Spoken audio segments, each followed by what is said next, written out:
নমস্কার, আমার আসাম ব্লগে আপনাদের সবাইকে অনেক অনেক স্বাগত। এখন বাজে সকালে 11:30। একে তো বৃষ্টি, চারোদিকে ওয়েদার এরকম অন্ধকার করে আছে, মনে হচ্ছে যেন বিকাল 5টা বাজে। আর এত সময় ঠান্ডা হয়ে গেছে ওয়েদার, রাতভর সারা রাতে ফ্যান চালাতেও লাগছে না, কিছু না, এমনিই হয়ে যাচ্ছে। তাই একে একে সকালবেলা চলে আসলাম, যে এই বৃষ্টির জন্য সবাই দেরি করে উঠেছে, কিন্তু তাড়াহুড়ায় জলখাবার আর কি বানাবো, শর্টকাট যত হয় সেই আটা, দই, নুন, বিট লবণ, ক্যাপসিকাম সমস্ত একসাথে মিশিয়ে নিয়ে সেই আটা দিয়েই পরোটার মতো করে দিলাম, তার সাথে সস দিয়ে দিলাম। বাইরের ওয়েদারটা দেখতে পাচ্ছেন তো কেমন বৃষ্টি হচ্ছে। বৃষ্টি মানে ঝিরিঝিরি ঝিরিঝিরি সারা দিন পড়ে যাচ্ছে, স্টপ নেই।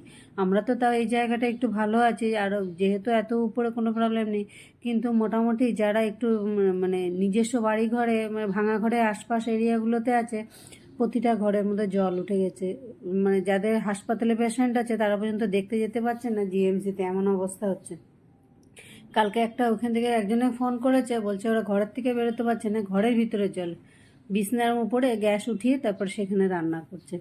তাই উপায় নেই এখন, লোকের মানে বৃষ্টি না দিলেও জ্বালা, দিলে পরেও এমনভাবে দেয় যাতে মানুষের খুব কষ্ট হয়ে যায়। যারা রোজকার ইনকামের রাস্তা, সবজি বিক্রি করে বা রোজকার কোনো মাছ বিক্রি করে, রেগুলার আসা যায়, দিন হাজিরা কাজ করে, লোকদের জন্য খুব কষ্টকর। কিন্তু বৃষ্টির চোটে এখানে আমার হলুদ পাতা গাছটাও খুব সুন্দর হয়ে উঠেছে। সকালবেলা উঠে দেখি অপরাজিতাটা পুরো পড়ে মাটি টাটি পড়ে আছে, আবার এগুলো সব উঠিয়ে পরিষ্কার করে দিলাম। এখন দেখছি ক্যাপসিকাম গাছের পাতাগুলো খুব সুন্দর হয়ে উঠেছে, এখন দেখে নিজেরও ভালো লাগছে।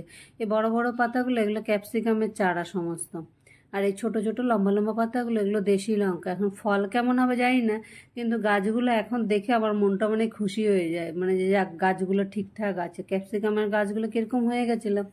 আর এখানে এই যে কালো তুলসী গাছটা ছিল পুরোটাই শুকিয়ে গেছে, ভাবছিলাম কালো তুলসী, দেখি এর গোড়া থেকে একটা সাদা তুলসীর গাছ আবার বেরোলো চারা কোথার থেকে, বা যে উপরে তুলসী গাছ থেকে হয়তো বীজ পড়েছে সেখান থেকে।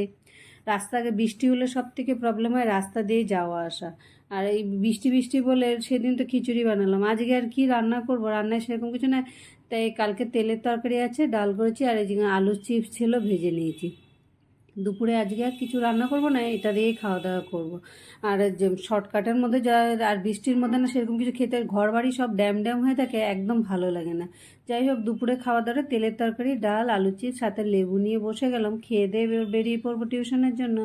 যার যার ব্লগটা দেখছো ভালো লাগলো লাইক সাবস্ক্রাইব করতে, ব্লগটা কেমন লাগলো কমেন্টে অবশ্যই জানি। আলুগুলো কি সুন্দর নরম হয়ে গেছে, তুমি হাত দিলেই ভেঙে যাচ্ছে, আর একদম ক্রাঞ্চি টাইপের আলুগুলো, খুব সুন্দর হয়েছে, কিন্তু ভাজতে হয় খুব স্টিমে।